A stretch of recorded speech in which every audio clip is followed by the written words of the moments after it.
हरे कृष्णा भक्तों, आज हम चातुर्मास का आखिरी महीना कार्तिक का पवित्र महीना और आज मैं रमा एकादशी के बारे में आपको बताने वाली हूँ। कार्तिक मास की कृष्ण पक्ष की पुण्यदायी एकादशी रमा एकादशी आज मैं आपको इसके बारे में बतलाने वाली हूँ। धर्मराज युधिष्ठिर कहने लगे, हे भगवान, कार्तिक कृष्ण एकादशी का क्या नाम है, इसकी क्या विधि है तथा इसे करने से क्या फल मिलता है, आप विस्तार पूर्वक मुझे बतलाइए। तब भगवान श्री कृष्ण बोलते हैं, कार्तिक कृष्ण पक्ष की एकादशी का नाम रमा एकादशी है। ये बड़े बड़े पापों को नाश करने वाली है। इसका महात्म्य मैं तुमसे कहता हूँ, ध्यान पूर्वक सुनो युधिष्ठिर।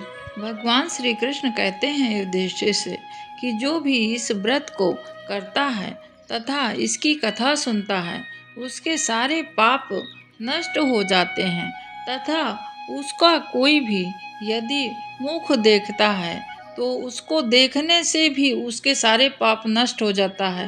भक्तों, इतना महात्म बतला रहे हैं भगवान कृष्ण। यदि आप व्रत करते हैं और आपका कोई मुंह देखता है तो उसका भी पाप नाश हो जाता है।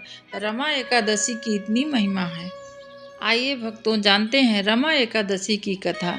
कई युगों पहले की बात है, जब मुचकुंड नाम का एक राजा इस धरती पे राज्य किया करते थे। वो धर्मपरायण तथा सभी प्रकार से अपनी प्रजा को सुखी रखते थे। इस राजा से इनकी प्रजा सदैव खुश रहती थी और इतना ही नहीं, राजा के धर्मपरायण चरित्र से सदा वहाँ भगवान विष्णु की सभी लोग पूजा किया करते थे तथा हर रोज शांति का वातावरण होता था। वहाँ कभी अशांति नहीं आ सकती थी। राजा मुचकुंड के एक कन्या थी जिसका नाम चंद्रभागा था। वह कन्या का विवाह चंद्रसेन के पुत्र शोभन के साथ हुआ। एक समय की बात है, राजकुमार शोभन अपने ससुराल मुचुकुंद नाम के राजा के यहाँ आए। उन्हीं दिनों जल्दी ही पुण्यदायिनी एकादशी यानी रमा एकादशी भी आने वाली थी। जब व्रत का दिन समीप आ गया तो चंद्रभागा के मन में अत्यंत सोच उत्पन्न हुआ कि मेरे पति अत्यंत दुर्बल हैं और मेरे पिता की आज्ञा अति कठोर है। 10वीं को राजा ने ढोल बजवाकर सारे राज्य में घोषणा करवा दी कि एकादशी के दिन कोई व्यक्ति भोजन ना करे। और ढोल की घोषणा सुनते ही शोभन को अत्यंत चिंता हुई और वो अपने पत्नी से कहने लगा कि हे प्रिय, अब क्या करना चाहिए, मैं किस प्रकार से अपनी भूख सहन करूंगा और ऐसा उपाय बतलाओ जिससे मेरे प्राण बच सकें, अन्यथा अब मेरे प्राण अवश्य चले जाएंगे। तब राजकुमारी चंद्रभागा कहने लगी, हे स्वामी, मेरे पिता के राज्य में एकादशी के दिन कोई भी व्यक्ति भोजन नहीं करता है। हाथी, घोड़ा, ऊंट, बिल्ली तथा सभी प्रकार के जानवर भी व्रत धारण करते हैं तथा वो घास नहीं खाते हैं। मनुष्यों का तो कहना ही क्या, यदि आप भोजन करना चाहते हैं तो किसी दूसरे स्थान पर चले जाइए, क्योंकि यदि आप यहाँ रहना चाहते हैं तो आपको अवश्य व्रत करना पड़ेगा। ऐसा सुनकर शोभन कहने लगे, हे प्रिय, मैं अवश्य व्रत करूँगा, जो भाग्य में होगा वह देखा जाएगा। राजकुमार शोभन इस प्रकार से विचार कर अपना व्रत रखना प्रारंभ कर दिया।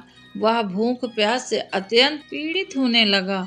जब सूर्य नारायण अस्त हो गए और रात्रि का जागरण का समय आया तो वैष्णवों को अत्यंत हर्ष होने लगा, लेकिन शोभन के लिए अत्यंत दुखदायिनी हुआ। प्रातःकाल होते ही शोभन के प्राण निकल गए।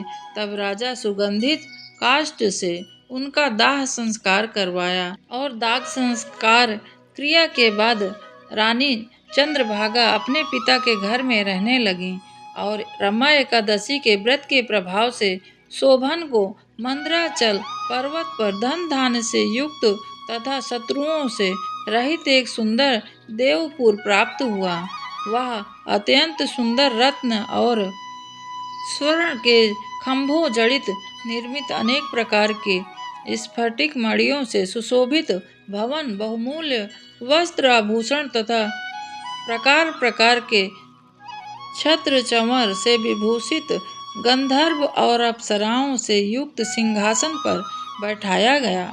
यह राज्य ऐसा शोभायमान हो रहा था जैसे दूसरा इंद्र के विराजमान हो रहा हो। एक समय मुच्चुकुंद नगर में रहने वाले एक सोम शर्मा नामक ब्राह्मण तीर्थ यात्रा करता हुआ घूमते घूमते उधर आ गए और उन्होंने शोभन को पहचान लिया कि यह तो राजा का जमाई शोभन है। उसके निकट गए और शोभन भी उन्हें पहचान कर अपने सिंहासन से उठकर उन ऋषि के पास आया और उन्हें प्रणाम आदि करके कुशल प्रश्न किया। ब्राह्मण ने कहा, हे राजा, मुचुकुंद और आपकी पत्नी कुशल से है। नगर में सभी प्रकार से कुशल है, परंतु हे राजन, हमें आश्चर्य हो रहा है। आप अपना वृत्तांत कहिए कि ऐसा क्या सुंदर नगर जो ना कभी हमने देखा ना सुना, आपको कैसे प्राप्त हो गया।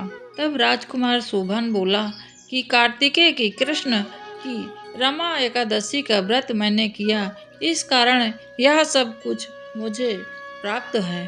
परंतु यह सब अस्थिर है, यानी कि हमेशा के लिए स्थायी नहीं है। यह स्थिर हो जाए ऐसा क्या उपाय करूं।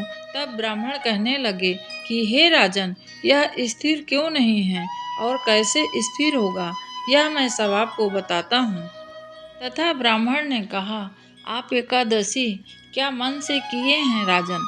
तब राजन कहा कि मैं इसे मिथ्या समझकर श्रद्धा रहित होकर किया था, अतः यह सब कुछ अस्थिर है। इसीलिए इसी कहते हैं, यदि आप इसे श्रद्धा पूर्वक करते तो यह सब स्थिर रहता। और ऐसा सुनकर उस श्रेष्ठ ब्राह्मण ने अपने नगर लौटकर चंद्रभागा से सब वृत्तांत कहा सुनाया। ब्राह्मण के वचन सुनकर चंद्रभागा बड़ी प्रसन्नता के साथ ब्राह्मण से कहने लगी, हे ब्राह्मण, ये सब कुछ बातें जो मुझे बता रहे हैं, यह प्रत्यक्ष देखी है आपने, यह स्वप्न की बातें कर रहे हैं। ब्राह्मण कहने लगे, हे पुत्री, मैंने उस महावन घोर जंगल में आपके पति को प्रत्यक्ष देखा है और वो सब प्रकार से विजय को प्राप्त किए हैं। जिस नगर में रहते हैं उस नगर को देवता के समान सुंदर तथा अभी तक कोई ऐसा नगर मैंने नहीं देखा है। लेकिन उन्होंने यह भी कहा कि यह सब स्थिर नहीं है। जिस प्रकार से यह स्थिर हो सके ऐसा कोई उपाय करना चाहिए। चंद्रभागा कहने लगी, हे विप्र, हे ब्राह्मण, तुम मुझे वहां ले चलो। मुझे पति देव के दर्शन की तीव्र लालसा है। मैं उनके लिए जरूर कोई उपाय करूंगी। मैं अपने किए हुए पुण्य से उस नगर को स्थिर बना दूंगी। आप ऐसा कार्य कीजिए जिससे उनका हमारा संयोग हो, क्योंकि वियोगी को मिला देना महान पुण्य का काम होता है। वो मुझसे दूर हो गए हैं। सोम शर्मा यह बात सुनकर चंद्रभागा को लेकर मंदराचल पर्वत में ले गए। वामदेव ऋषि के आश्रम पर गया। वामदेव जी ने सारी बात सुनकर वेद मंत्रों के उच्चारण से चंद्रभागा का अभिषेक कर दिया। तब ऋषि के मंत्र के प्रभाव से एकादशी के व्रत से चंद्रभागा का शरीर दिव्य हो और वह दिव्य गति को प्राप्त हुई। इसके बाद बड़ी प्रसन्नता के साथ अपने पति के निकट गईं। अपनी प्रिय पत्नी को आते देखकर शोभन राजकुमार अति प्रसन्न हुए और वो उसे बुलाकर अपनी बाईं तरफ बैठा लिया। चंद्रभागा कहने लगी, हे प्राणनाथ, आप मेरे पुण्य को ग्रहण कीजिए। अपने पिता के घर जब मैं 8 वर्ष की थी तब से विधि पूर्वक नियम से एकादशी व्रत किया करती थी। श्रद्धा पूर्वक हमेशा एकादशी करती आ रही हूँ। इस पुण्य के प्रताप से आपका यह नगर स्थिर हो जाएगा तथा समस्त कर्मों से युक्त होकर प्रलय के अंत तक यह नगर ऐसा ही रहेगा। इस प्रकार चंद्रभागा ने दिव्य आभूषणों और वस्त्रों से सुसज्जित होकर अपने पति के साथ आनंद पूर्वक रहने लगी। हे राजन, मैंने यह रमा एकादशी का महात्म कहा है। जो मनुष्य इस व्रत को करते हैं तथा कथा उनको ब्रह्म हत्या इत्यादि समस्त पाप नष्ट हो जाते हैं।